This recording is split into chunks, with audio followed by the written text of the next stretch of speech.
एक minute. So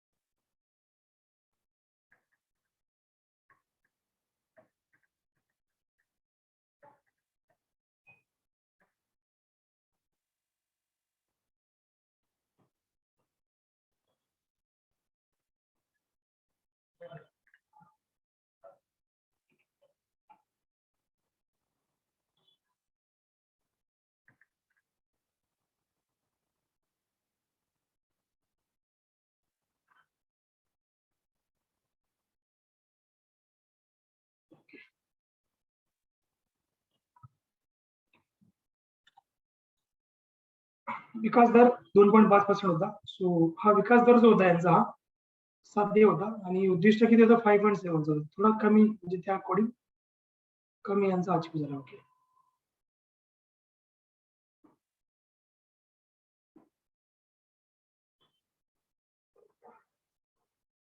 पुढे जाऊया.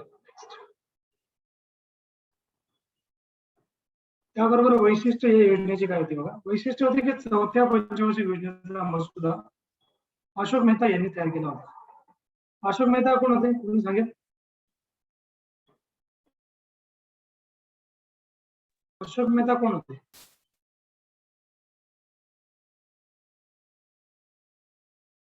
अशोक मेहता कोण होते सांगा लवकर.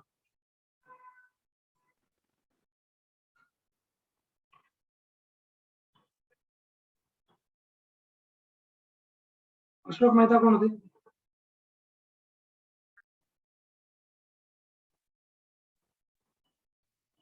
बलवंतराय मेहता. ठीक आहे. त्यानंतर जसं बलवंतराय मेहताजींनी सांगितलं की 1956 मध्ये त्यांनी रिपोर्ट तयार केला होता. 57 सबमिट केलं होतं. Regarding what? रिगार्डिंग कशाबद्दल होतं? पंचायत राज. तर मग अशोक मेहता कमिटी जी होती पण पंचायत राज होती ही लक्षात घ्या. ठीक आहे. यांनी तयार केला होता. सो आर्थिक स्वावलंबन, प्रादेशिक विषमता नष्ट करणे, जास्तीत जास्त आत्मनिर्भरता प्राप्त करणे हे या योजनेचे उद्दिष्ट होते. एक मिनिट.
ओके. सो केंद्र आणि राज्यांची स्वतंत्र योजना राबविण्यास सुरुवात करण्यात आली. स्वयंपूर्ण व शून्य परकीय मदतीचे ध्येय ठेवण्यात आले होते. प्रकाशित शेती विकास कार्यक्रम. ठीक आहे. व कोरडवाहू शेती तंत्रज्ञान वापरण्याचे ध्येय यामध्ये ठेवले गेले. प्रथम जलद व स्वयंपूर्णतेचे ध्येय याच्यात ठेवले गेले होते. आयात पर्यायीकरण व निर्यात वाढीवर भर देण्यात आला. शेती व उद्योग क्षेत्रांना प्राधान्य देण्यात आले होते. छोट्या उद्योगांना प्रोत्साहन व रोजगार निर्मिती करण्यात आली होती. 1971 मध्ये झालेली 1971 मध्ये झालेले जे भारत पाकिस्तान युद्ध होतं. युद्ध बांगलादेशातील निर्वासनाचा प्रश्न 1971 ला बांगलादेशाची स्थापना झाली ना. अगोदर बांगलादेश पाकिस्तान एक होता, ईस्ट आणि west Pakistan. Now they have become separated. They have become separate now. Okay. मग बांगलादेशला जो सेपरेट केला तो इंडियाने केला होता. तसेच मोसमी पावसाची अनिश्चितता इत्यादी समस्यांना तोंड द्यायला लागेल. ठीक आहे. तर हा सगळा प्रकार आपण याच्यावर डिस्कस केला. त्यानंतर पुढील पॉईंट आपण घेऊया, योजनेचा परिणाम. What is the effect of this योजनेचा काय परिणाम आहे ते आपण बघतोय. बघा, दर साल राष्ट्रीय उत्पन्न वाढीचे उद्दिष्ट 5.7% इतके होते. प्रत्यक्षामध्ये मात्र 3.3% इतकीच वाढ झाली. व्यापार तुल किमान प्रतिकूल थोडा अनुकूल झाला होता. पीएल 480 मी तुम्हाला हे सांगितलं होतं, कॅटेगरी सांगितली होती. यानुसार 1971 पासून अन्नधान्य आयात पूर्णपणे थांबवली गेली. अन्नाचा राखीव साठा करण्यात आला होता. महत्वाचे प्रकल्प बघूया आपण. यामध्ये काही महत्वाचे प्रकल्प होते. पहिला जो होता म्हणजे आर्थिक विकेंद्रीकरण. आर्थिक केंद्रीकरण रोखण्यासाठी एमआरडीपी ऍक्ट हा पास केला गेला 1969 मध्ये. त्यानंतर पुन्हा 1970 मध्ये दूध महापूर योजना सुरू करण्यात आली होती. त्यानंतर 1973 मध्ये अवर्षण प्रवण क्षेत्र विकास कार्यक्रम राबवला गेला. 1972 मध्ये बोकारो पोलाद प्रकल्प रशियाच्या मदतीने. ठीक आहे. 1972 मध्ये महाराष्ट्र कापूस एकाधिकार खरेदी योजना तसेच रोजगार हमी योजना या 2 योजना तयार केल्या होत्या. त्यानंतर 1973 मध्ये steel authority of India limited स्थापना केली. 74 मध्ये लघु शेतकरी विकास अधिकरण सुरू केलं गेलं. 73 मध्ये फेरा कायदा, फॉरेन एक्सचेंज रेग्युलेशन ऍक्ट, परकीय चलन विनिमय कायदा हा देखील सुरू केला गेला. ओके, सो या प्रकारे आपण बघितलं. नाव नेक्स्ट आपण घेऊया.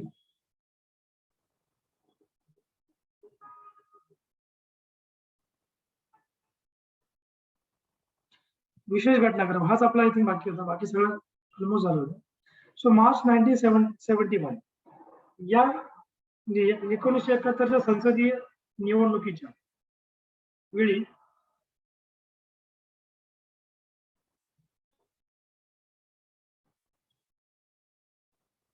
बघा, यावेळी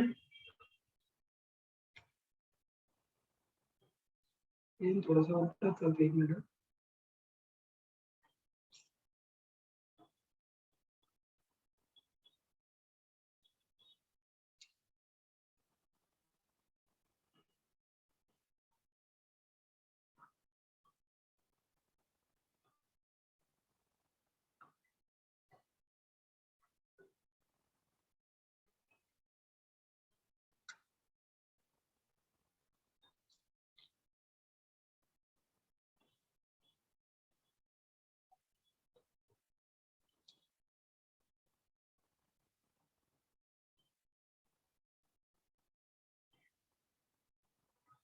ओके. इंदिरा गांधींनी गरिबी हटाव ही घोषणा केली होती. 1972 मध्ये साधारण विमा व्यवसायाचा कायदा संमत करून 1 जानेवारी 1973 रोजी भारतीय साधारण विमा मंडळाची स्थापना करण्यात आली होती. 1973 मध्ये पहिल्यांदा भारताचा व्यापार तुल अनुकूल ठरला. 1973 मध्ये परकीय चलन कायदा संमत करण्यात आला होता. 1973 मध्ये कोळसा उद्योगाचे राष्ट्रीयकरण करण्यात आले होते. 1973 मध्ये पहिल्यांदा नियोजन मंडळाने दारिद्र्य रेषेचे मोजमाप कॅलरीचे सुलभ करण्यास प्रारंभ केला. 1971 साली भारत पाक युद्ध झाले. त्यात बांगलादेशची निर्मिती झाली. तर हे तुम्ही बघा. यामध्ये आपण म्हणजे डिस्कस मागच्या क्लासमध्ये पण आपण हे केलेलं होतं. ठीक आहे. त्यामुळे निर्माण झालेली बांगलादेशी निर्वासितांचा प्रश्न होता. 1974 या साली पोखरण या ठिकाणी पहिली अणुचाचणी घेण्यात आली होती. पेट्रोलियम पदार्थांच्या किंमत वाढीचा पहिला धक्का 1973 मध्ये बसला होता. किमती 400% वाढल्या. दुसरा 1979 मध्ये, तिसरा 1990 मध्ये फटका बसला होता. बघा, 1990 मध्ये काय झालं होतं, गल्फ वॉर झाला होता. गल्फ वॉर झाल्यामुळे काय झालं की पेट्रोलच्या किमती खूप वाढल्या होत्या. आणि त्या किमती वाढल्यामुळे भारत पूर्णपणे इम्पोर्टवर डिपेंड होता. भारताला जास्त कॉस्ट पेट्रोल लागली. भारतावर इंटरनॅशनल कर्ज खूप मोठ्या प्रमाणात झालं. ओके. त्यामुळे मग या गोष्टी सगळ्या विचारात घेऊन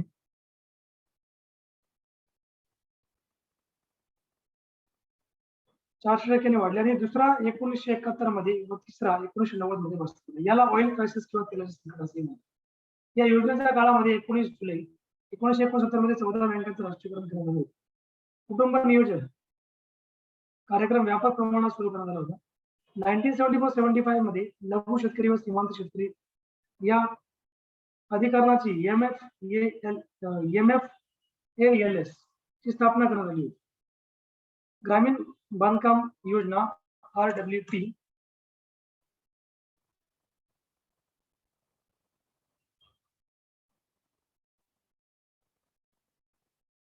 ठीक आहे. RWP लघु शेतकरी विकास संस्था SFDA एकात्मिक पडित शेतकरी जमीन शेतकी विकास IDLED आवर्षण क्षेत्र विकास कार्यक्रम DPAP आणि अग्रणी बँक योजना सुरू करण्यात आली. विविध क्षेत्रांवरील खर्च कृषी 24%, उद्योग 23%, सामाजिक सेवा 20% आणि 18% ऊर्जा या प्रकारे यांनी याच्यामध्ये टार्गेट ठेवलं होतं. ऊर्जा 15%, 18% नव्हती, 15%. 24% उद्योग होता, 23% वाहतूक, 20% सामाजिक सेवा, 18% कृषी खर्च होता 24%, कृषी 23% वाहतूक, 20% सामाजिक सेवा.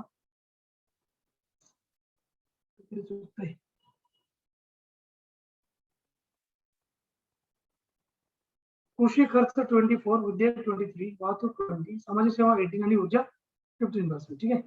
या प्रकारे एक हे टार्गेट त्यांनी ठरवलं होतं योजनेमध्ये. ठीक आहे. आता ह्या चौथ्या 4 योजना आपण डिस्कस केल्या. 5वी आणि 6वी योजना आपण डिस्कस करून घेऊया. मला याच्यावर काही डाऊट क्वेश्चन असेल तर नक्की विचारा. अदरवाइज नेक्स्ट योजना आपण स्टार्ट करूया.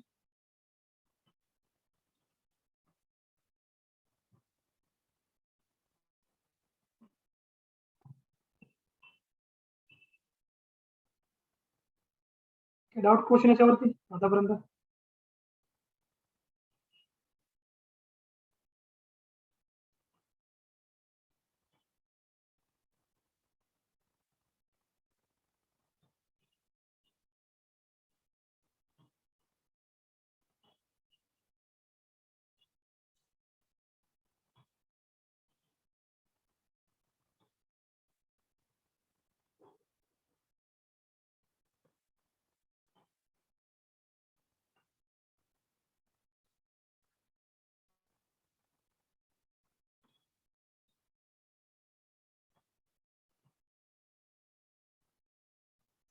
ठीक आहे. पुढील 5वी 6वी योजना पटापट डिस्कस करूया आपण. काय यांच्यामध्ये फक्त आपल्याला फॅक्च्युअल गोष्टी माहिती असणे गरजेचं आहे. ठीक आहे. फॅक्च्युअल म्हणजे तुम्हाला एक डिजिट आकडे माहिती असणे गरजेचं आहे योजनेमध्ये, बाकी काही लक्षात नाही ठेवायचं. कोण अध्यक्ष कोण उपाध्यक्ष हे नाव तुम्हाला माहिती असणे गरजेचं आहे. तर आपण डिस्कस करून घेऊया एक 5th योजना. बघा 5व्या योजनेचा कालावधी किती होता? 1974 म्हणजे 1 एप्रिल होता 1974 पासून.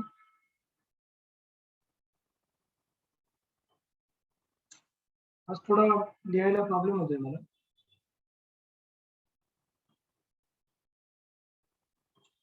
एक मिनिट.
इथे 5वी पंचवार्षिक योजना, कालावधी 1 एप्रिल 1974, 31 मार्च 1979.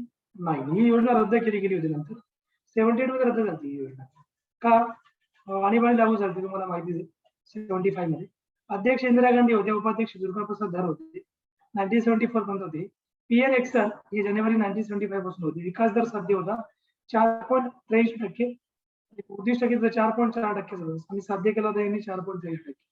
वास्तविक खर्च होता 39 कोटी 39,426 कोटी आणि प्रस्तावित लागला की 37,250 कोटी. शक्य होतं सामाजिक न्यायासह आर्थिक विकास. प्रतिमान याचा प्रतिमान काय होतं? पंचवार्षिक योजनेचे प्रारूप सौ सुब्रमण्यम देवी धर यांनी अशोक रुद्र व ॲलन यांच्या प्रतिमानावर तयार केलं होतं. अंतिम आराखडा डीडी धर यांनी सादर केला होता. ठीक आहे. तर यापर्यंत बेसिक फक्त यांच्याबद्दल बघितलं. यामध्ये तुम्हाला काही पूर्णपणे महत्त्वाच्या गोष्टी समजेल. या योजनेचे उद्दिष्ट आणि वैशिष्ट्य काय होते? देशातील दारिद्र्य दूर करणं हे या योजनेचे उद्दिष्ट होते. दारिद्र्य दूर करणं, गरिबी हटाव. ठीक आहे, ही ती घोषणा त्यांनी 71 ला दिली होती. ठीक आहे, त्यांच्या गरिबीवर जास्त फोकस होता इंदिरा गांधींचा.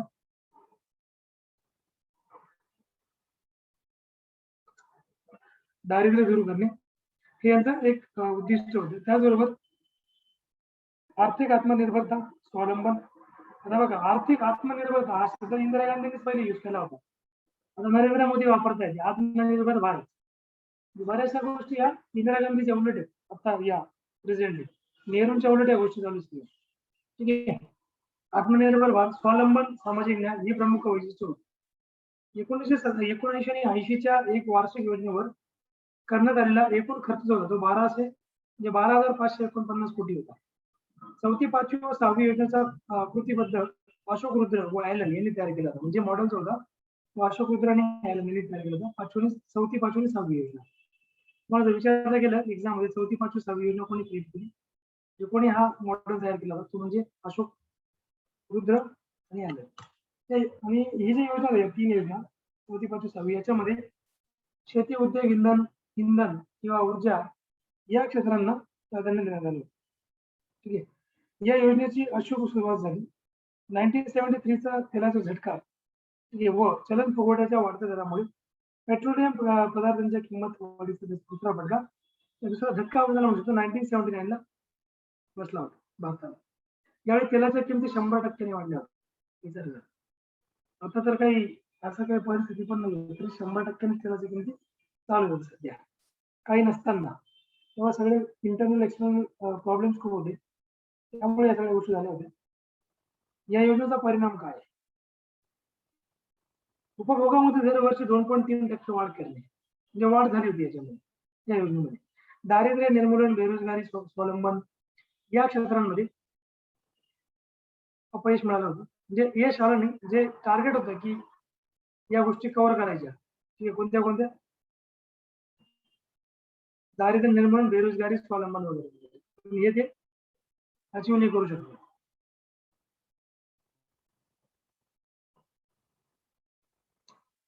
त्यानंतर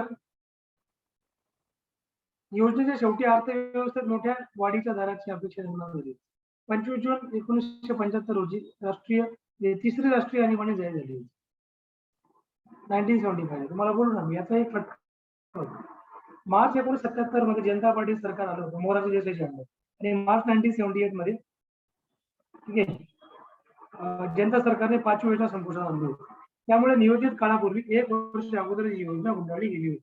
just a moment.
Okay, so आपण डिस्कस करतो याच्यामध्ये की या उद्देश म्हणजे परिणाम काय ते योजनेचे परिणाम आपण काही विचार बघितले. 1 एप्रिल 1970 मध्ये जनता सरकार आलं होतं. ठीक आहे. त्यांनी स्वतःची 6वी योजना सुरू केली होती आणि तिचं नाव होतं सरकती योजना.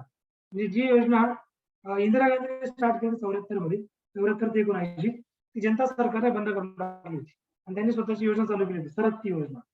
ठीक आहे. आता याच्यामध्ये जानेवारी 1980 मध्ये पुन्हा काँग्रेसचं सरकार आलं आणि त्यांनी पुन्हा सरकती योजना जी होती ती बाजूला सरकून टाकली त्यांनी. ठीक आहे, मोरारजी देसाईची. ही योजना नंतर त्यांनी कंटिन्यू केलीच नाही. आणि 1 एप्रिल 1980 मध्ये नवीन त्यांनी 6वी योजना सुरू केली होती. ठीक आहे. आता ही जी योजना आहे 5वी याच्यामध्ये काही प्रकल्प काँग्रेस सरकारने इम्प्लिमेंट केले होते. विशेष काही घटनाक्रम आपण त्याच्यामध्ये बघूया. 20 जून 1975 या दिवशी या साली इंदिरा गांधींनी किमान गरजा कार्यक्रम सुरू केले होते. किमान गरज कार्यक्रमात दारिद्र्य रेषेतील कुटुंबांना मोफत व अनुदानित सेवा व ग्रामीण व शहरी कामगारांची उत्पादक कार्यक्षमता वाढविणे हा एक धोरण सुरू केले होते. बॉन्डेड लेबर पद्धत यांनी बंद करून टाकली होती याच्यामध्ये. ठीक आहे. बॉन्डेड लेबर म्हणजे तुम्हाला कोणी सांगितलं मला बॉन्डेड लेबरचा अर्थ? तुम्हाला मी हे याच्यामध्ये शिकवलं होतं. Fundamental rights Indian politics bonded labour काय असतं? बॉन्डेड लेबरचा मिनिंग काय होतं?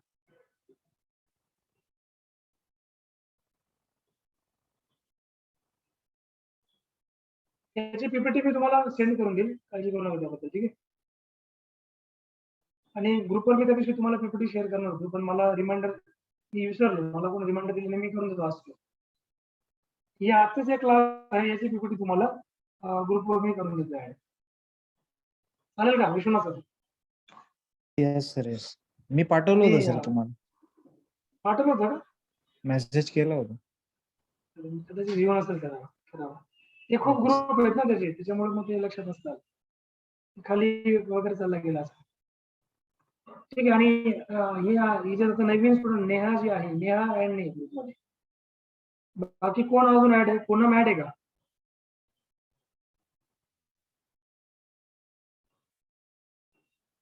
श्रद्धा ऍड आहे, स्वाती ऍड आहे, प्रियंका ऍड आहे. नाही सर, नेहा आणि पूनम ऍड नाही. नाही. ओके, नेहा पूनम दोघं जण तुम्ही चॅट बॉक्स मध्ये त्यांना नंबर शेअर करून द्या तुमचा. तुम्हाला टेलिग्राम ग्रुप मध्ये ऍड करून देईल. जे काही तुम्हाला डिस्कस करायचं आहे त्याच्यावर तुम्ही करू शकता. ठीक आहे नेहा?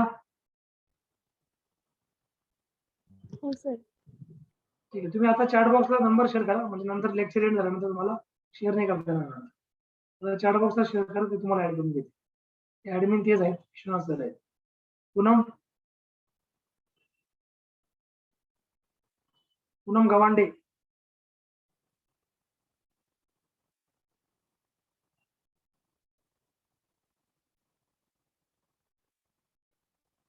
ठीक हा आहे. सर. हॅलो. हा पूनम, नंबर तुझा याच्यात चॅट बॉक्स मध्ये शेअर करून दे. तुला टेलिग्राम ग्रुप मध्ये ऍड करून देईल. हो सर. चॅट बॉक्स मध्ये लगेच शेअर करून द्या. हिचा नेहाचा आलाय सर, नोट डाऊन करून घ्या. बाकी श्रद्धा ऍड आहे, स्वाती मॅडम ऍड आहे आणि प्रियंका पण ऍड आहे. तुम्ही ऍड आहे. अजून कोण ऍड आहे या व्यतिरिक्त? तो मयूर एक ऍड आहे, हेमंत. ठीक आहे. हा पूनमचा पण नंबर आलेला आहे आणि यांचा नेहाचा पण घेऊन घ्या. ठीक आहे. पुढे आपण याच्यामध्ये बघत होतो सरकती योजना जी होती पण इंदिरा गांधी इंदिरा गांधी पुन्हा पीएम बनले ना आयुष्यामध्ये पुन्हा. त्यामुळे मी तुम्हाला विचारलं बॉन्डेड लेबरचा अर्थ काय? To will tell me already शिकवले अगोदर. जे अगोदर होते प्रेझेंट त्यांनी तर सांगा मला याचा अर्थ. शुद्धा स्वाती मॅडम, प्रियंका, विश्वनाथ सांगा अर्थ काय बॉन्डेड लेबर म्हणजे काय? सर मराठीत काय बोलतात? मराठीत सांगितलं तर मग तुम्हाला समजून जाईल. बॉन्डेड लेबर मी हा शब्द यूज केला होता पॉलिटिक्स शिकवताना. Bonded labour.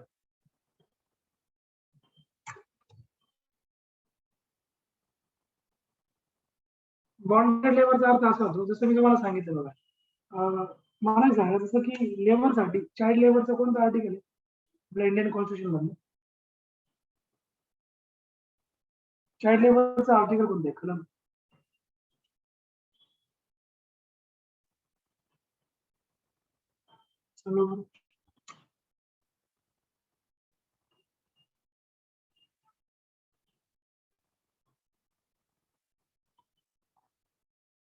21 सर. 21 नाहीये, 21 चा राईट टू लाईफ आहे, जगण्याचा अधिकार. 21 ए मध्ये एज्युकेशन आहे. लेबरशी आर्टिकल कोणतं रिलेटेड आहे सांगा बरं, विसरला?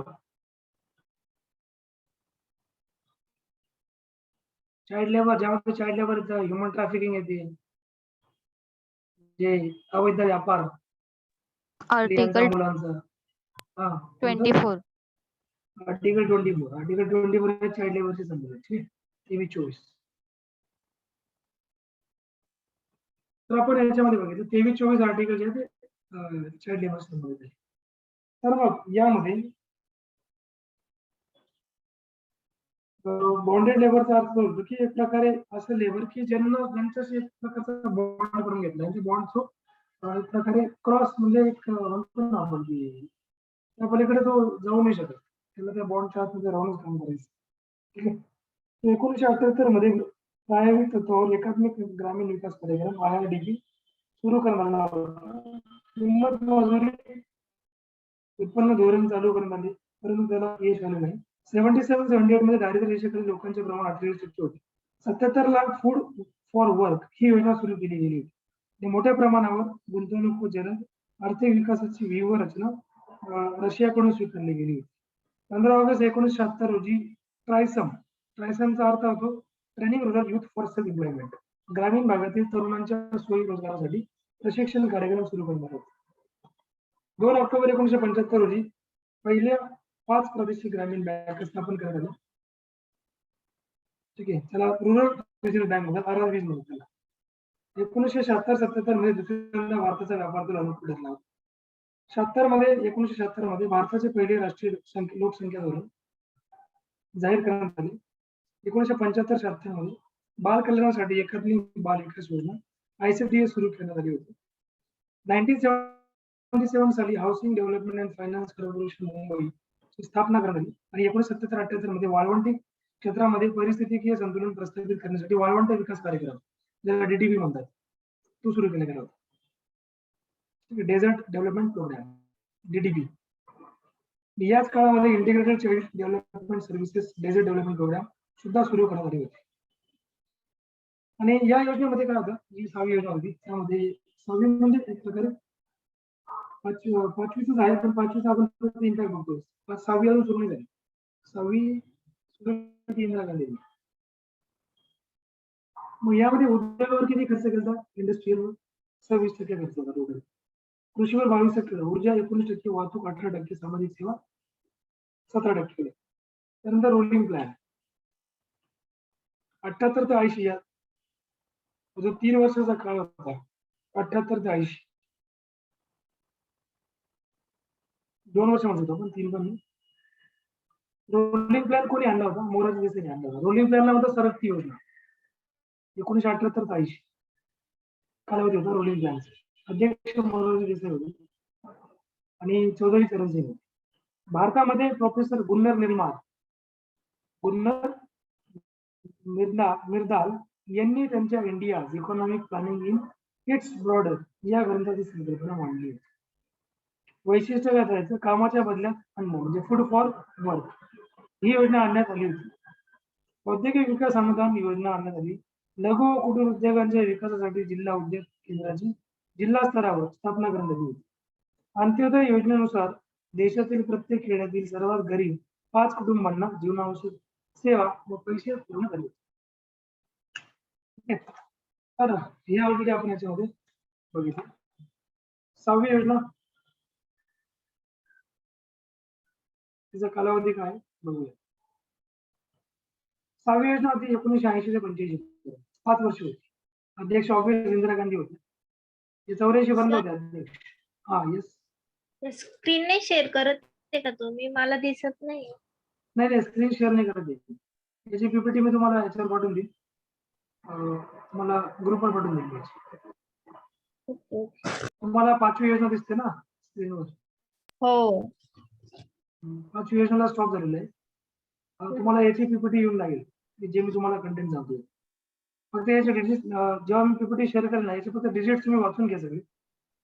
आणि ही PPT जी असेल ही पहिल्यापासूनची असणार आहे. पहिल्यापासून म्हणजे काय, पहिल्या योजनेपासूनचे कंटेंट याच्यामध्ये असते. म्हणजे मी याच्यामध्ये एकत्र ऍड केले. पहिली, दुसरी, तिसरी, चौथी, पाचवी, 6वी योजना.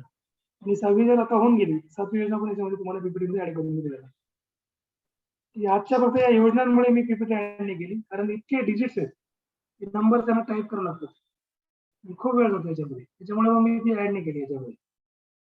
ठीक आहे, मग तुम्हाला ती मी पीपीटीच्या स्वरूपामध्ये तुम्हाला पाठवून देईन. ठीक आहे, हो कारण सर. मला मग 4 तास Okay, पुरे sir. नसते आज, 4 तास पण लागले असते मला पीपीटी बनवायला. म्हणून मग मी आजची ही एवढी पीपीटी म्हटलं बनवून घेऊ. सॉरी, तुम्हाला शेअर करून देतो बनवून. त्याला वेळ लागेल थोडासा, एक संध्याकाळचं टायमिंग पर्यंत 9-10 वाजेपर्यंत मी तुम्हाला पाठवून देईन. त्यानंतर 6वी पंचवार्षिक योजना, कालावधी याचा होता 1 एप्रिल 1980 ते 85 पर्यंत. ठीक आहे, अध्यक्ष इंदिरा गांधी होते ऑफिस. 84 पर्यंत यापैकी अध्यक्ष होते. 84 नंतर यांचा तुम्हाला माहिती मर्डर केला गेला त्यांचा. सो 84 ला, कारण त्या 85 पर्यंत ही योजना होती. 84 ला त्यांचं निधन झालं. ओके, सो त्यानंतर मग राजीव गांधी पीएम बनले होते 84-85 पर्यंत. उपाध्यक्ष एन.डी. तिवारी होते, शंकरराव चव्हाण होते, पी.व्ही. नरसिंहराव होते, हे होते या योजनेचे उपाध्यक्ष. आणि हे कोणाच्या मॉडेल आधारित ही योजना होती? योजना होती ॲलन मान व अशोक रुद्र यांच्या मॉडेलवर ही आधारित होती. याचा विकास दर किती होता? साध्य करायचा 5.4%, उद्दिष्ट होतं 5.2%. ठीक आहे, सो योजना खर्च किती होता? म्हणजे साध्य झाला किती? 5.4, उद्दिष्ट किती होतं? 5.2 होतं. म्हणजे जे उद्दिष्ट होतं त्याच्यापेक्षा जास्त साध्य केलं गेलं. योजना खर्च किती होता? जवळपास 10,929 कोटी. जास्त झालं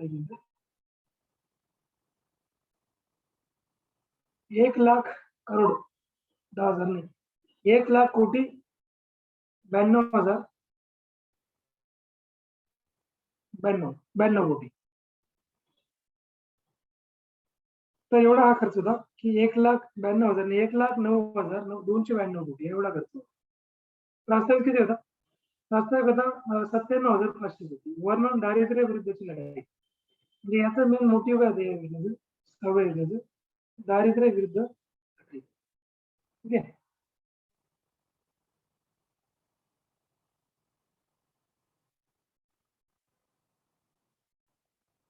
दारिद्र्य विरुद्ध लढाई. वैशिष्ट्य उद्दिष्ट काय होते? ही योजना 2 वेळा तयार केली. मार्च 1977 मध्ये जनता सरकार आलं होतं तेव्हा. जनता सरकारने सरकती योजना 78 मध्ये आणली. 1983 मध्ये या काळात ही सुरू झाली. सरकत्या योजनेची कल्पना ठीक आहे, रॅग्नर नक्स यांनी ही कल्पना मांडली होती. सरकत्या योजनेची कल्पना. या योजनेमध्ये प्रत्येक वर्षी मागच्या योजनेच्या यशापयशानुसार आखणी केली गेली होती. याचा डावपेच काय होता योजनेचा? अंत्योदय योजना सुरू केली. यात प्रत्येक खेड्यातील 5 कुटुंब नियोजन, जीवनावश्यक सेवा व पैसा पुरवणे हा उद्देश द्यायचा मागे. तसेच महालनोपी तत्वाचा त्याग, आर्थिक वृद्धीपेक्षा लोककल्याणावर भर, गांधीवादी विचार, कुटीर उद्योग व ग्रामोद्योग विकासावर भर देणे. काँग्रेसने बनवलेल्या 6व्या योजनेचे उपाध्यक्ष कोण होते? नारायण दत्त तिवारी हे होते. तर प्राध्यापक लाकडावाला यांनी जनता पार्टीची योजना बनवली होती.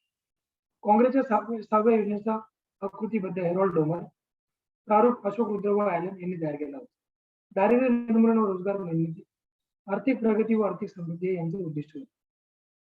अर्थव्यवस्था, तर या योजनेच्या काळामध्ये विकास दरामध्ये वाढ घडवून आणणे, त्याचबरोबर आधुनिकतेवर भर देणे, दुर्बल घटकांच्या राहणीमानात सुधारणा करणे, योजना आखताना राष्ट्रीय उत्पन्न, बचत, गुंतवणूक, आर्थिक यांचा विचार करणे, शेती व ग्रामीण विकासावर भर देणे व रोजगारभिमुख योजना बनविणे.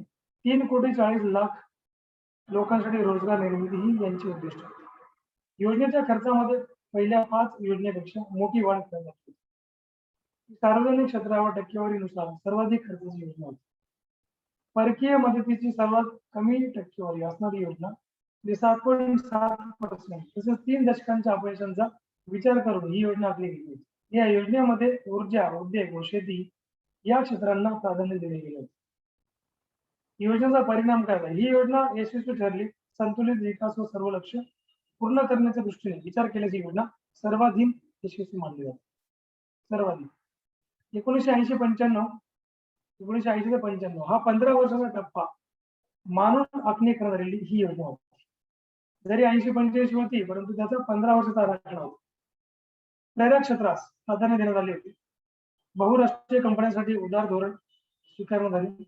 वाढीचा दर 5% अधिक साध्य होण्यास सुरुवात झाली. आणि या योजनेमध्ये कोणते कोणते प्रकल्प सुरू केले गेले होते? पहिला प्रकल्प होता IRDF चा, एकात्मिक ग्रामीण विकास कार्यक्रम, ज्याला IRDP म्हणतात. 1980 मध्ये व्यापक करण्यात आला होता कार्यक्रम. राष्ट्रीय ग्रामीण रोजगार कार्यक्रम NREP 2 ऑक्टोबर 1980. 1980 संजय गांधी निराधार योजना, 1980 संजय गांधी स्वावलंबन योजना. ठीक आहे. त्यानंतर development of women and children in rural area, त्याला आपण DWCRA म्हणतात, सप्टेंबर 1982. डेन्मार्कच्या मध्येने. त्यानंतर मूळच्या वीज कलमी कार्यक्रमात बदल करून नवीन वीज कलमी कार्यक्रम 14 जानेवारी 1982 पासून सुरू झाला. वीज कलमी योजना कोणी आणली? एक्झाममध्ये तुम्हाला प्रश्न विचारला गेला. 20 कलमी म्हणजे वीज कलमी योजना कोणी आणली होती? इंदिरा गांधींनी आणली होती. 1982 नवीन सालेम लोहपोलाद प्रकल्प तमिळनाडूमध्ये सुरू झाला. 1982 नवीन विशाखापट्टणम लोहपोलाद प्रकल्प सुरू झाला आंध्रमध्ये. 1981-82 मध्ये बायोगॅस प्रकल्प, ग्रामीण भूमिहीन रोजगार हमी कार्यक्रम, RLGP 15 ऑगस्ट 1983. विशेष घटनाक्रम काय झाला? 15 एप्रिल 1980 रोजी 6 बँकांचे राष्ट्रीयकरण करण्यात आलं. 1 जानेवारी 1982 रोजी एक्झिम बँक ऑफ इंडिया आणि 12 जुलै 1982 रोजी नाबार्डची स्थापना करण्यात आली. या योजनेदरम्यान देशास अन्नधान्याच्या बाबतीत स्वयंपूर्ण घोषित करण्यात आले. विविध क्षेत्रांमधील यामध्ये ऊर्जा 28%, कृषी 24%, उद्योग 16%, वाहतूक 16%, सामाजिक सेवा 16%. एकूण आराखडा 97,500 कोटी रुपयाचा होता. प्रत्यक्षात 1,09,292 कोटी खर्च करण्यात आला. आराखड्यांपैकी देशी 90% तुटीचा भरणा, ठीक आहे, 90% तुटीचा भरणा याच्यामध्ये राहिला. म्हणजे आराखड्यांपैकी देशातला किती खर्च? 90% 14% एवढा होता आर्थिक तुटीचा भरणा होता. तुटीचा भरणा म्हणजे काय बघा, ज्यावेळेस आपण खर्च जास्त असतो, म्हणजे इन्कम पेक्षा खर्च जास्त असतो, त्याला म्हणतो तुटीचा अर्थ भरणा. ठीक आहे. ही 6वी योजना आपण बघितली. यानंतर 7वी योजना यानंतर आपण डिस्कस करूया. 7th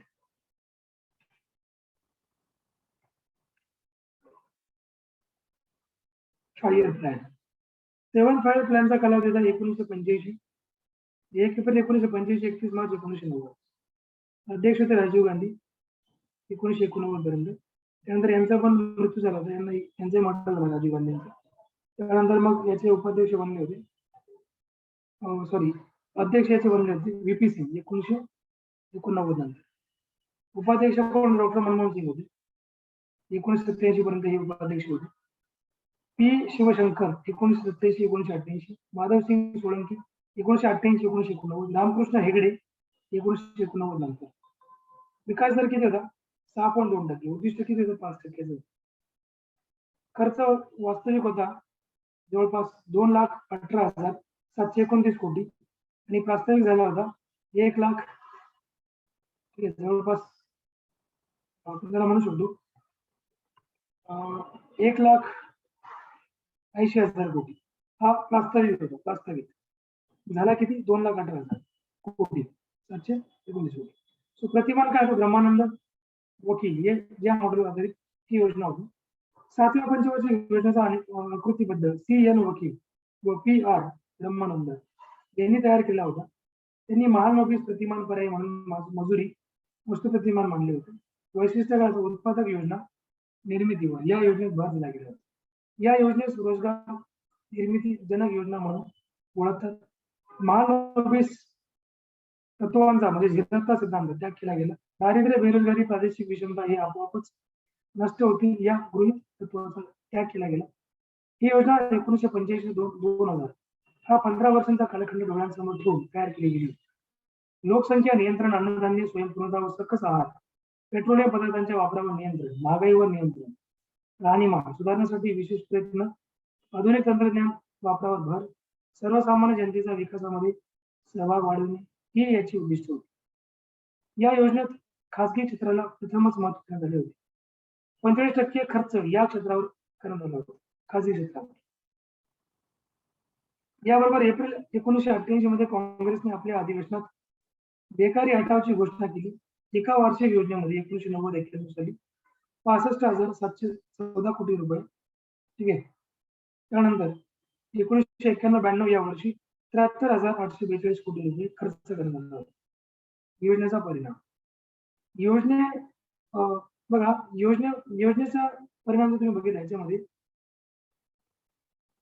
या योजनेने समाधानकारक प्रगती केली होती, हा याचा पॉझिटिव्ह इफेक्ट होता. त्यानंतर योजना बहुतांशी यशस्वी ठरली होती, ठीक आहे. बऱ्यापैकी सक्सेसफुल योजना याला मान्य देणार. बरीच लक्ष पूर्ण करण्यात आली होती.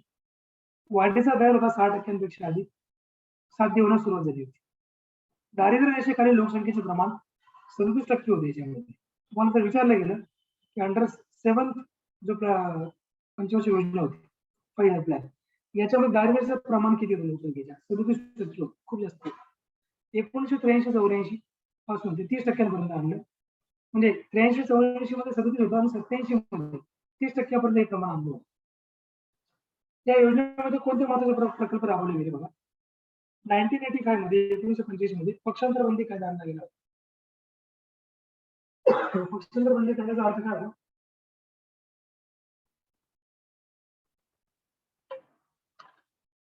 एखादी व्यक्ती जर बीजेपीच्या तिकिटावर निवडून आली, त्या व्यक्तीने जर समजा काँग्रेस पक्ष जॉईन केला, तर याचा अर्थ पक्षांतर बंदी कायद्याचं उल्लंघन करतो. 1986 साली ग्राहक संरक्षण कायदा करण्यात आला होता. 85-86 मध्ये इंदिरा आवास योजना सुरू केली. RNEGP चा भाग म्हणून ही योजना सुरू करण्यात आली. ऑपरेशन ब्लॅकबोर्ड सुरू केला गेला. 1986-1987 यामध्ये ग्रामीण भागांचा समुचित विकास होते, ते आर्थिक घडामोडींना प्रोत्साहन देण्यासाठी कारपाट council for advancement of people's action and rural technology, CAPART आपण त्याला म्हणतो, योजना सुरू करण्यात आली होती, ठीक आहे. आणि राजीव गांधी सरकारने 20 कर्मिक कार्यक्रमामध्ये बदल करण्याचा निर्णय घेतला. 20 ऑगस्ट 1986 रोजी येऊन पुनर्गठित 20 कर्मिक कार्यक्रम सुरू केले. 20 कर्मिक कार्यक्रम इंदिरा गांधीने त्यांच्या काळामध्ये आणला, ठीक आहे. आणि त्याला पुढे त्याची अंमलबजावणी अजून इफेक्टिव्ह केली, राजीव गांधीने केली. विहिरींची योजना MWS ला आपण म्हणतो. ग्रामीण भागात सिंचन सुविधांचा विकास करण्यासाठी NREP चा भाग म्हणून 1988-89 पासून ही योजना सुरू केली. 6व्या योजनेमध्ये सुरू करण्यात आलेल्या NREP व RNEGP या योजनांचे एकत्रीकरण करून 1 एप्रिल 1989 पासून जवाहर रोजगार योजना तयार करण्यात, ही स्वतंत्र भारताची पहिली विकेंद्रीकृत योजना होती. यात केंद्र सरकारचा 80% खर्च तर राज्य सरकारचा 20% खर्च होता. विविध क्षेत्रामध्ये खर्च, ऊर्जा 28%, ऊर्जा क्षेत्रावर किती टक्के खर्च होता या योजनेमध्ये? 28%, कृषीवर 22%, वाहतूक 19%, सामाजिक सेवा 19%, उद्योग 13%. 7व्या पंचवार्षिक योजनेनंतरचा सुट्टीचा कालावधी 2 वार्षिक योजना 1990 आणि 92 या साली 7वी योजना संपल्यानंतर लगेच 8वी योजना सुरू केली गेली होती. देशातील राजकीय अस्थिर्य हे त्यामागील कारण होते. त्याऐवजी 2 वार्षिक योजना राबवण्यात आली होती.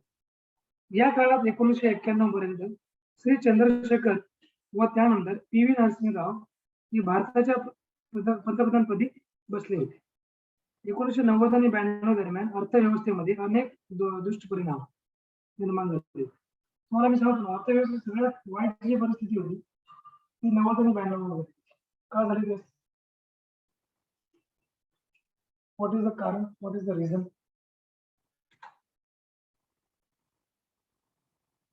काय ठरवलं?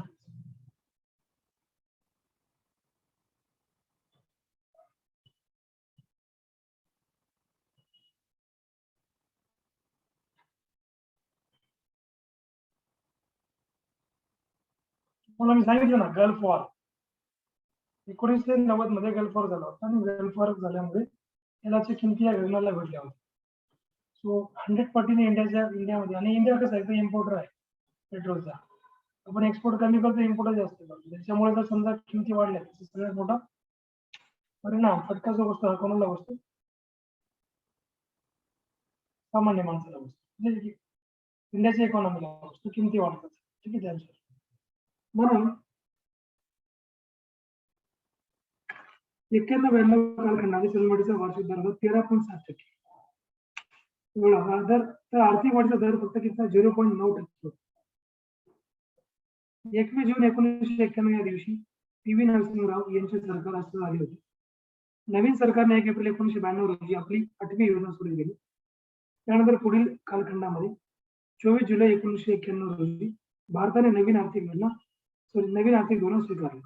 या धोरणास एलपीजी मॉडेल असे म्हणतात. हे खूप इम्पॉर्टंट आहे.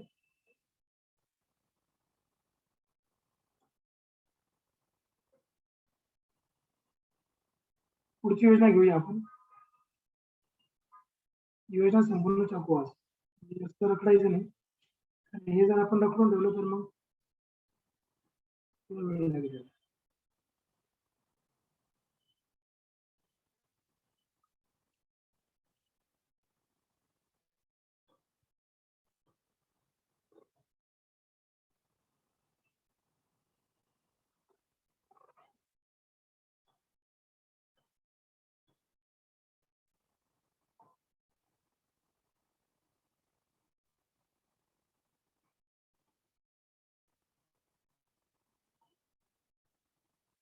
आठवी योजना घेऊया आपण. आठवी योजनेचा कालावधी होता 1 एप्रिल 1992 ते 31 मार्च 1997. 92-97 पुन्हा 5 वर्ष. ठीक आहे. अध्यक्ष कोण होते? पी.व्ही. नरसिंहराव. हे तेव्हा प्राईम मिनिस्टर होते इंडियाचे. आणि एच डी देवेगौडा हे पण होते. हे 96 मध्ये अध्यक्ष झाले. कारण नरसिंहराव जे होते हे फक्त 4 वर्ष अध्यक्ष राहिले. त्यानंतर मग अध्यक्ष म्हणून देवेगौडा आले. उपाध्यक्ष होते प्रणव मुखर्जी 1996 पर्यंत. आणि त्यानंतर मग मधु दंडवते हे 96 नंतर उपाध्यक्ष बनले होते 8व्या पंचवार्षिक योजनेचे. कोणाच्या मॉडेल आधारित होती? राव मनमोहन प्रतिमान, मनमोहन सिंग व राव गव्हर्नमेंट यांच्या मॉडेल आधारित. विकास दर किती होता? 6.8%. उद्दिष्ट किती होते? 5.6%. जेवढं उद्दिष्ट होतं त्याच्यापेक्षा चांगला यांनी ग्रोथ केला होता. ठीक आहे. खर्च वास्तविक होता 4,74,121 कोटी. हे प्रास्ताविक होता 4,34,120 कोटी. वैशिष्ट्य काय याचे? देशातील परकीय गंगाजळी अभाव, भांडवलाचा अभाव, राजकीय अस्थिरता, मुद्रास्फीती दर 16.7% एवढा केला गेला होता. यामुळे 7व्या योजनेनंतर 1990-91 आणि 1991-92 या 2 वार्षिक योजना राबवल्या गेल्या होत्या. राष्ट्रीय विकास परिषदेने 8वी योजना 23 मे 1992 रोजी मंजूर केली. 8व्या योजनेचा आधार ब्ल्यू मल्लोर होते. आता या योजनेचा उदार कर आर्थिक धोरण 1991 मध्ये स्वीकारलं गेलं आणि त्याच्या अंडर एलपीजी धोरण आणलं गेलं. एलपीजी म्हणजे काय? Liberalisation, privatisation and globalisation. त्याला मराठीमध्ये उखाजा म्हणतात. उदारीकरण, जागतिकीकरण, उखाजा. उदारीकरण, खाजगीकरण, ज्या म्हणजे जागतिकीकरण. खाजगीकरण, उदारीकरण व जागतिकीकरणाचा स्वीकार केला गेला. नियंत्रित अर्थव्यवस्थेकडून नियोजित अर्थव्यवस्थेकडे वाटचाल करणे हे उद्दिष्ट होते. विविध पैलूतून मानव विकास हा उद्देश होता. 2000 सालापर्यंत पूर्ण रोजगार व पूर्ण प्रौढ साक्षरता निर्माण करणे, कुटुंब नियोजन व लोकसंख्या वाढ नियंत्रण करणे, खेड्यांना पिण्याचे पाणी व आरोग्य सुविधा उपलब्ध करून देणे, शेतमाल उत्पादनात वाढ, अन्नधान्य स्वयंपूर्णता व निर्यात, वीज वाहतूक विकासाला गती देणे, मानवी साधन सामुग्रीच्या विकासावर भर देणे ही उद्दिष्ट अमोल ठेवण्यात आली. योजना सहाय्याचे राज्यांना वितरण करण्यासाठी प्रणव मुखर्जी फॉर्म्युला वापरला. योजनेचा परिणाम काय झाला? ही योजना सर्व क्षेत्रांमध्ये यशस्वी ठरली. खाजगी क्षेत्रावर प्रथमच सर्वाधिक खर्च म्हणजे 54.76% करण्यात आला. सार्वजनिक खर्चावर 45.24% खर्च करण्याचे निश्चित होते. प्रत्यक्षात मात्र 33.6% खर्च झाला. बचत दर 21.5% साध्य झाला. सर्वाधिक परकीय चलन प्राप्त झाले. परकीय मदत योजना खर्चाच्या 6.6% होती. निर्यात वाढ 13.6% इतकी, तर आयात वाढ 8.4% इतकी झाली. सूचक नियोजन सुरू करण्यात आले होते. भांडवल उत्पादन यांचे गुणोत्तर 4 हे होते. वाढीचा दर किती होता? याच्यामध्ये सरासरी 6.68% इतका वाढीचा दर होता. कृषी क्षेत्रात वार्षिक सरासरी वाढीचा दर 3.9%. उद्योग क्षेत्रात वार्षिक सरासरी वाढीचा दर 8.0%. ठीक आहे. सेवा क्षेत्रात वार्षिक सरासरी वाढीचा दर 7.9. ठीक आहे. तर यानुसार आपण बघितलं. आता महत्वाचे कार्यक्रम कोणते राबवले गेले या योजनेमध्ये देखील माहिती असते.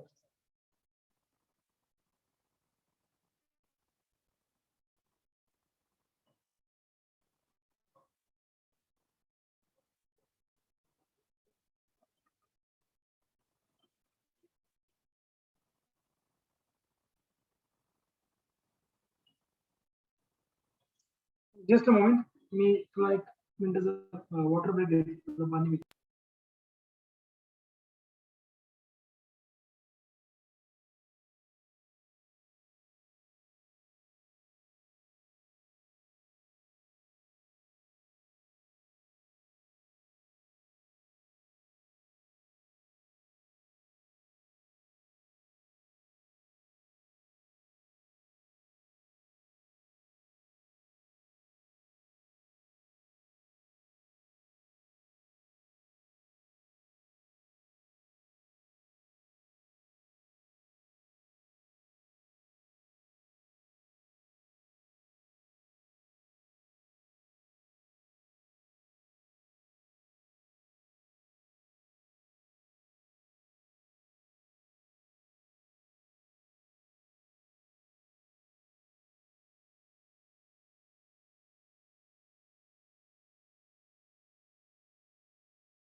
या प्रकारे आपण बघितलं महत्वाचे कार्यक्रम या योजनेमध्ये कुठे राबवले गेले. 1992 ते 92 यामध्ये राष्ट्रीय महिला कोष स्थापन करण्यात आला होता.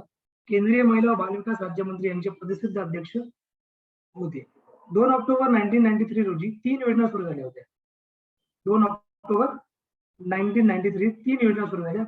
पहिली होती आश्वासित रोजगार योजना, दुसरी होती पंतप्रधान रोजगार योजना, तिसरी होती महिला समृद्धी योजना. एक्झाम तुम्हाला हे विचारलं जाणार.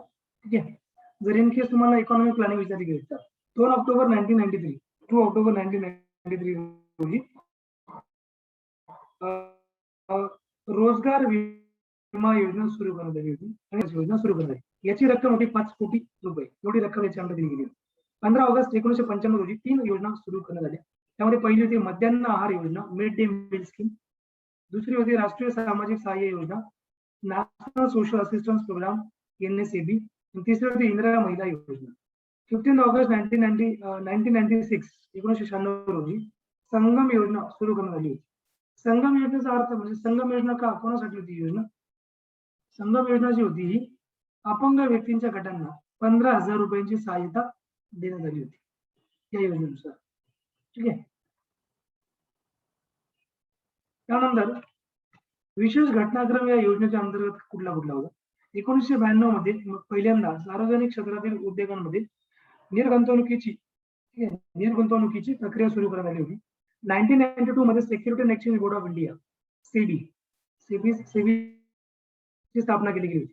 ही स्थापना तर अगोदर झाली पण 1992 मध्ये त्याला संवैधानिक दर्जा देण्यात आला होता. सेबी जी आहे ही अनकॉन्स्टिट्युशनल बॉडी आहे. It is made by the act of पार्लमेंटने बनवण्यात आलेली. सेबीचं काम काय राहतं? शेअर मार्केट, जसं तुम्ही बघत असाल BSE, NEFT आपण त्याला म्हणतो.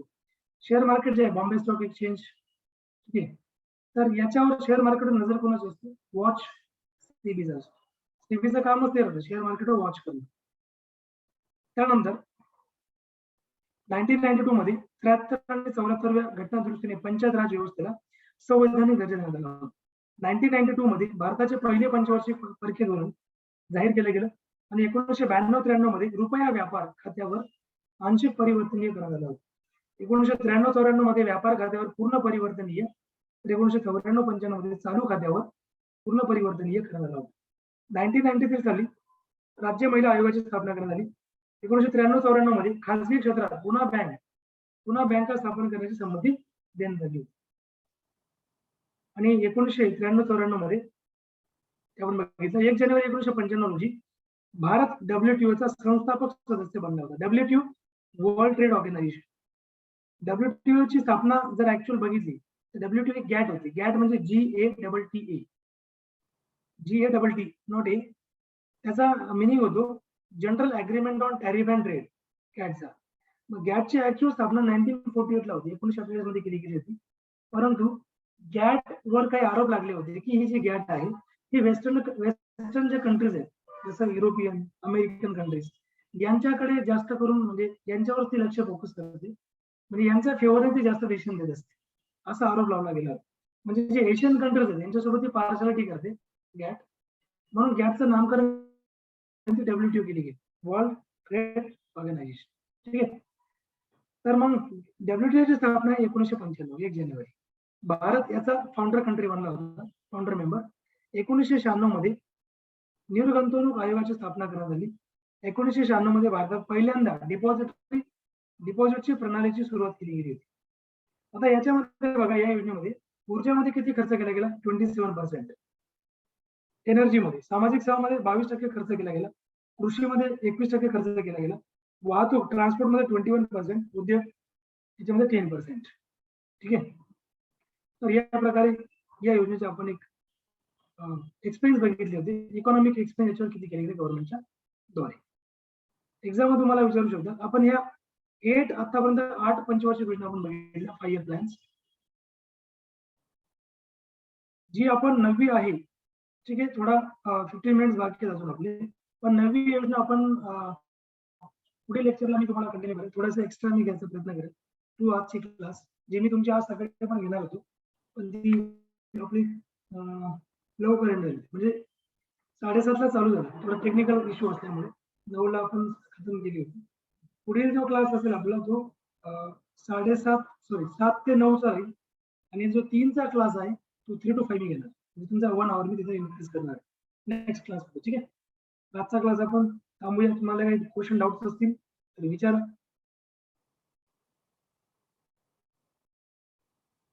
डाऊट्स क्वेश्चन असेल तुमचे ते विचारा नक्कीच.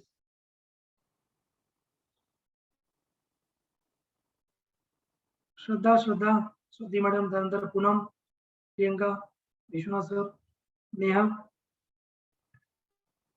Swati madam. Any doubts you have, you can ask right now. No doubts? No, sir. याची पीपीटी Sir, तुम्हाला शेअर करून देतो. हा बोला सर. सर योजनेचा मुख्य उद्देश काय आहे? योजनेचा मुख्य उद्देश होता की भारताला एक प्रकारे म्हणजे डेव्हलप करणं, ग्रोथ वाढवणे भारताची. जी ब्रिटिशांच्या काळामध्ये झाली नव्हती. ब्रिटिशांचं जेव्हा भारतामध्ये राज्य होतं त्यावेळेस झालं असं की त्यांनी पूर्णपणे इकॉनॉमी लुटली होती. इकॉनॉमीवर एवढा मोठा इम्पॅक्ट होता की लुटमार झाली होती इकॉनॉमीची आपल्या त्यावेळेस. मग योजना यासाठी आणल्या गेल्या की योजनांच्या माध्यमातून देशाचा विकास केला जाणार, म्हणजे प्रत्येक सेक्टरमध्ये विकास केला जाणार, हा योजनेचा उद्देश होता. प्रत्येक सेक्टरची ग्रोथ, असं नाही की एक सेक्टरची ग्रोथ झाली म्हणजे देशाची ग्रोथ होणार का? नाही होणार. त्यामुळे प्रत्येक सेक्टर ग्रोथ झालं पाहिजे. मध्ये कोणते सेक्टर असेल, सर्व्हिस सेक्टर, ऍग्रिकल्चर सेक्टर किंवा इंडस्ट्रियल सेक्टर, ग्रोथ ही सर्वसमावेशक झाली पाहिजे तर देशाची growth, otherwise there is no growth. त्यामुळे म्हणजे योजनेचा उद्देश होता तो सर्वांगीण. मग प्रत्येक पंचवार्षिक योजनेला काही ना काही टार्गेट राहायचं की आता या पंचवार्षिक योजनेमध्ये आपण याला या सेक्टरला फोकस करू, त्यामध्ये त्या सेक्टरला फोकस करू. जसं 1991 ला पहिल्या योजना जेव्हा पास केली गेली होती, फर्स्ट प्लॅन, तर त्यामध्ये फोकस कशावर होता? ऍग्रिकल्चरवर, कृषीवर होता. कारण कृषीची पूर्ण वाट लावली होती ब्रिटिशांनी ऍग्रिकल्चर सेक्टरची, त्यामुळे ऍग्रीवर फोकस करणं काळाची गरज होती. दुसरी पंचवार्षिक योजना आली 56 मध्ये, त्याचा फोकस कशावर होता? इंडस्ट्रीवर होता. कृषीवर फोकस केल्यामुळे इंडस्ट्री मागे पडलं होतं. ठीक आहे.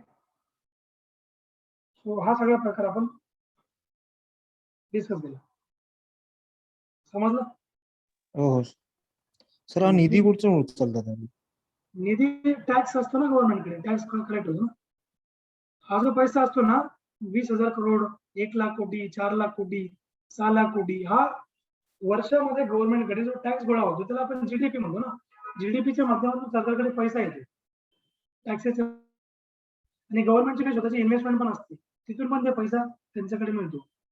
काही गव्हर्नमेंटने लोन पण घेतलेले असते, तिथून पण गव्हर्नमेंटला पैसा मिळतो. ठीक आहे, गव्हर्नमेंटचा जो पैसा आहे तो गव्हर्नमेंटकडे 3-4 माध्यमातून येतो. स्वतःची इन्व्हेस्टमेंट, लोन वगैरे घेतलं आणि टॅक्सेशन. ठीक आहे, जो पैसा टॅक्स करून गोळा होतो मग तो लाखो करोड मध्ये होतो, लॅक्स ऑफ करोड्स ऑफ. त्या अकॉर्डिंग मग ते तो जो पैसा असतो तो खर्च करतात त्याच्यावर. आणि जेवढा जास्त गव्हर्नमेंटला टॅक्स मिळणार ना तेवढा तर डेव्हलपमेंट खर्च करू शकतात. मोदींचा मोदींनी खूप खर्च करून टाकलेला आहे. आणि फाईन समज पर्यंत ओके सर, थँक्यू. चालेल. मग हे मी पुढच्या क्लासला आपण 8 योजना मी डिस्कस केल्या. यांची तुम्हाला पीपीटी मी काय करतो, पीपीटी सगळ्यांची तुम्हाला द्यायचा प्रयत्न करतो. नाही सगळ्यांची पीपीटी तयार झाली तर 8ची तुम्हाला मिळून जाईल. 8 योजनांची पहिल्यापासूनच्या त्याच्यामध्ये आहे, एकत्र करून टाकले मी. ठीक आहे, एकच फाईल. Okay sir. चालेल, ठीक आहे. So thank you so much. Thank you. End करतो मी.